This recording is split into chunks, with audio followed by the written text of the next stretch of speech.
The N64 and Genesis libraries for Nintendo Switch Online members launched around 8 months ago. Yeah, it was that long ago. I couldn't believe it either.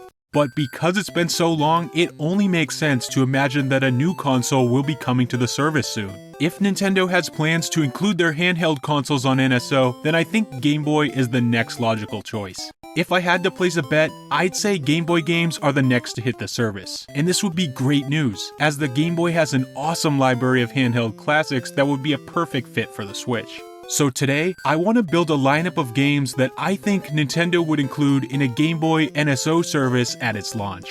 For my launch lineup, I'm going to keep it to 15 titles. That's quite a bit more than the 9 we got with the launch of the N64 service, since these are smaller 2D games that are likely less difficult to bring over to the platform. But still, it's less than the massive lineup of 21 games that the SNES gave us. To start, my 15-game Game Boy launch lineup will be a nice middle ground between the two, and of course, more games will be added to the service over time. I've crafted what I think is a really solid, nice mix of genres, single and multiplayer experiences, and 2 important Game Boy era trilogies. So without further ado, let's get right into the games. For my first game of the lineup, I'm keeping it super obvious. What else other than Super Mario Land? This was a launch game for the Game Boy, so of course it's a natural fit for the launch of the Game Boy NSO service. Launch title or not, this 2D platformer was making the list regardless. Super Mario Land is arguably the most iconic game on the Game Boy, give or take with 2 or 3 others that I'll be talking about later. One of the stranger Mario games, here Mario travels through real-world inspired locales, hunting down the alien invader Tatanga to save Princess Daisy, as this is her debut title. Despite the somewhat primitive look, this is a really smooth platformer that still feels great to this day. Super Mario Land is the first game in a trilogy of Game Boy side-scrollers, and of course, this probably gives away the next 2 games on my lineup. Without a doubt, I'm also including here its sequels, Super Mario Land 2, 6 Golden Coins, and Wario Land, subtitled Super Mario Land 3. Super Mario Land 2 is a big step up visually from the original game, as it features much more in-depth sprites, including Bulborbs and Heracross. Jokes aside, this sequel maintains the smooth feel and charm of the original and features a larger world map that's actually really impressive for the hardware. And now the third game, Super Mario Land 3, better known as Wario Land, doesn't even star Mario. You guessed it, it stars Wario instead. Wario Land features a whole new take on Super Mario style platforming, as Wario takes the emphasis off vertical movement like Mario's jump in favor of more horizontal movement via his signature shoulder charge. While it's certainly the odd duck in a group of odd games, Wario Land is fantastic, and one of the first games I think of when I remember the Game Boy's library. All 3 of these games were extremely easy choices to kick off my NSO launch lineup. Speaking of easy choices, my next game is also as easy as they come. Of course, it's Metroid 2. Full stop, this is one of the most impressive games on the platform, visually and in the sense of game design and scope. Controlling Samus through the sprawling caverns of SR-388 still feels great, and it honestly wows me that this kind of adventure was even capable on the original Game Boy. While this might not be the definitive way to play Metroid 2, that, in my opinion, is on the 3DS with Samus Returns, but it would still be fantastic to get Metroid 2 as our 4th Metroid title playable on Nintendo Switch. Metroid 2 is the only Metroid on Game Boy, and it's certainly one of the best single-player games available on the entire console. Having Metroid 2 on Switch NSO would be a big value add to the service, and I definitely think it would be one of the games Nintendo would look to add at launch if Game Boy on Switch ever comes to be. And while we're still on the topic of impressive single-player games, my next game, Link's Awakening, is widely considered the best adventure on the system, and I'm inclined to agree. Whether you've played it originally on Game Boy, the Deluxe for Game Boy Color, or on the beautiful Switch remake that came out in 2019, a lot of us Zelda fans have a strong relationship with Link's Awakening. A favorite 2D Zelda for many, and one of the best action-adventure games ever made, it would be hard to believe that an NSO Game Boy service would come without Link's Awakening. Link's first venture through Koholint Island still holds up great today, and gives us some of the most memorable Zelda music ever composed. Alongside Mario and Metroid, having these 3 powerhouses on the service would probably satisfy most NSO members alone. And plus, how cool would it be to have the option to play both the original Game Boy version and the HD remake of this game on the same console? If this were to happen, I think I'd have to replay both. Sticking with the fantasy RPGs and the second trilogy of games I'm including here, for my next 3 slots, I have to put the Saga games, named the Final Fantasy Legend for the North American Game Boy releases. Granted, these games aren't technically Final Fantasy games. Square just gave them that name for the sake of brand recognition in the West. These are 3 turn-based RPG games in which we create a party of 4 or more characters. It's really similar to the systems popularized in early Final Fantasy titles and Dragon Quest III, where parties were made up of nondescript characters of various classes. The first Final Fantasy Legend game is a little rough, but still holds some novelty today as one of the pioneering handheld RPGs. The second and third games hold up much better in my opinion, with the second focusing on the main character's quest to find his father, and the third adding a time travel element and more of a sci-fi angle. Fans of RPGs from this era, like the aforementioned Dragon Quest III, will find something to love here, as the games are very similar.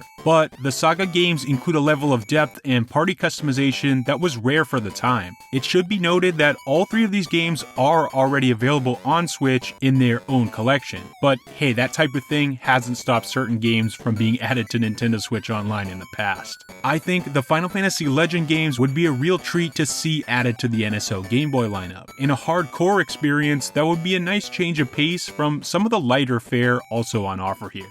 While the Final Fantasy Legend games might be a bit obscure, for my next game, I'm adding an absolute must-have and one that nearly everyone has heard of, that is Game Boy Donkey Kong. This game makes my lineup because it's just so much pure fun. One of the iconic arcade video games is also one of the iconic Game Boy games and then some. Absolutely one of the quintessential Game Boy games and one of my favorites from back in the day. It really seems like this Donkey Kong entry had no right being as fun as it is. This is mainly because Game Boy Donkey Kong isn't just a simple retooling of the arcade and NES classic. Instead, it uses that classic formula in new ways, adding all new creative stages, and the Jumpman's chase for the Kong is all set up in a world and level system a la Super Mario World. Much like some of the earlier games on this lineup, I find it hard to picture an NSO Game Boy launch without Donkey Kong in it, which is why I think this is a no-brainer as one of the titles for the service. Next, I have a pair of games that this list just wouldn't be complete without. At the top of the list, we have all the Mario platformers, so of course, we will need to add all the Kirby platformers as well. Kirby's Dream Land 1 and 2 are again absolute locks for this service. Both games are shining examples of Kirby's unique take on the 2D platforming genre, and feature some of the best art and sound design on the entire platform. Kirby's Dream Land 2 especially looks fantastic for a Game Boy game, pushing the hardware to its absolute limits. These 2 lighthearted adventure games would be a joy to revisit on modern hardware, especially the Super Game Boy Advance version of Dream Land 2. As some of the most beloved Game Boy titles of all time, both the original and its sequel would be awesome to have on the Nintendo Switch, especially since the Superstar games were recently added to the SNES Online. Having the 2 Dreamland games available as well on a Game Boy service would turn the Switch into a pretty serious Kirby machine. While we're still on the topic of Game Boy platformers, I see this as a great opportunity to slot in my next title for the NSO lineup.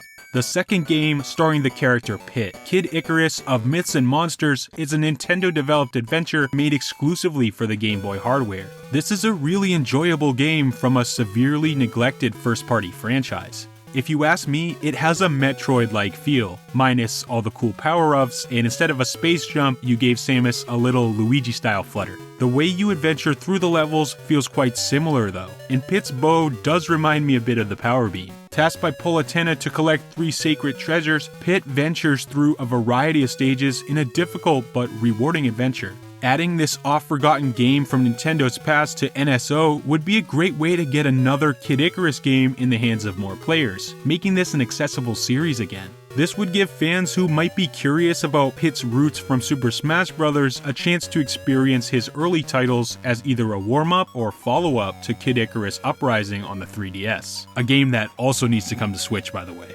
My next choice for the Game Boy NSO lineup is a far more well-known game than Kid Icarus, and quite possibly the most essential Game Boy title on this entire list. You guessed it, the next game I'm choosing is none other than the puzzle phenomenon Game Boy Tetris.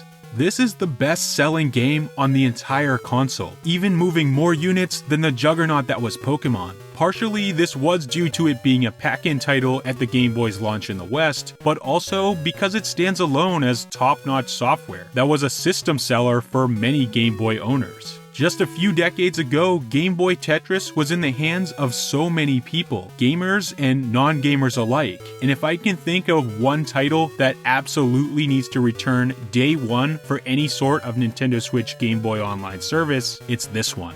And the icing on the cake, the multiplayer battle mode that was included in the original release could now be handled completely wirelessly online instead of how it was done in the old days, with 2 players needing to be connected via that tiny Game Boy link cable. Sure, NSO members already have Tetris 99, but having Game Boy Tetris available with full-fledged online features, now that just hits different.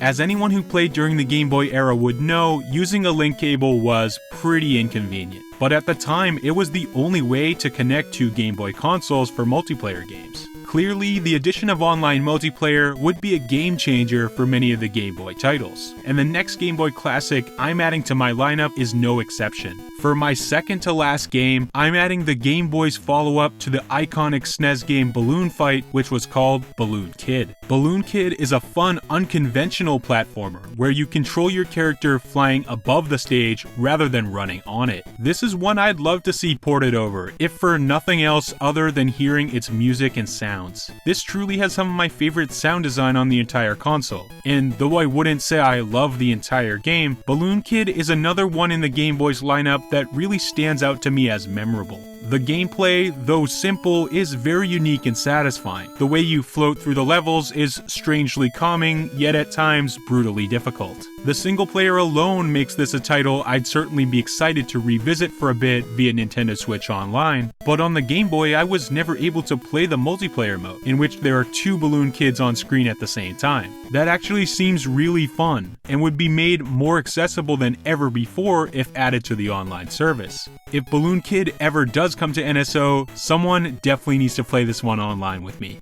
And now, it's time to reveal my choice for the final game I would add to my Nintendo Switch Online Game Boy lineup. And for this one, I'm digging deep. No, it's not Mole Mania. For the final title, I'm choosing a game that is just like this Game Boy Online service would be, a celebration of Nintendo's handheld gaming roots. That game is none other than Game & Watch Gallery. Though this is, at its core, just a simple collection of Game & Watch minigames, the newly created versions, featuring Mario and the other Mushroom Kingdom characters, in my opinion, elevate this from fun novelty to essential Game Boy title. Ever wondered where Smash's Mr. Game & Watch came from? Well, here he is. He starred in the OG versions of these minigames, which are all still available here. But back in the days before the Game Boy, these were all sold individually on simple black and white handheld devices. These were Nintendo's first foray into handheld gaming, and in a way were a precursor to what would become the Game Boy. This is why I think the Game & Watch Gallery collection is so important to include here. It represents how much of an important step forward the Game Boy was for Nintendo when it came to handheld gaming. And let me just say, I'm not only including this game here due to its historical significance, it's also a genuine blast to play. Despite being simple, relatively bare-bones minigames, I remember spending many hours with these as a kid, especially the modern Mario versions, and had a lot of fun revisiting them recently for the sake of this video. To close out my launch lineup for Game Boy on Nintendo Switch Online, I see no better choice than Game & Watch.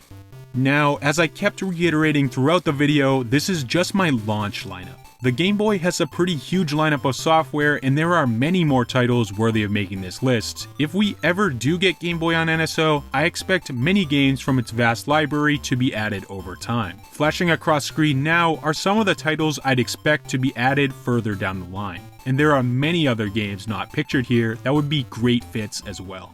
Now, if you haven't already left an angry comment about it, you'll probably notice one massive series of games that have been glaringly omitted. If you've seen my earlier videos in this NSO lineup series, you already know my stance on the Pokemon games, but I have to mention it here too. I don't believe they would come along with this type of service. Rather, I think they would be sold independently in some way. I know we have Pokemon Snap on the N64 service, but that's a spin-off game, and due to their immense popularity, I believe the version titles will be treated differently. Until we actually get a mainline Pokemon title on NSO, I don't think we'll ever see them come to the service. But of course, anything is possible.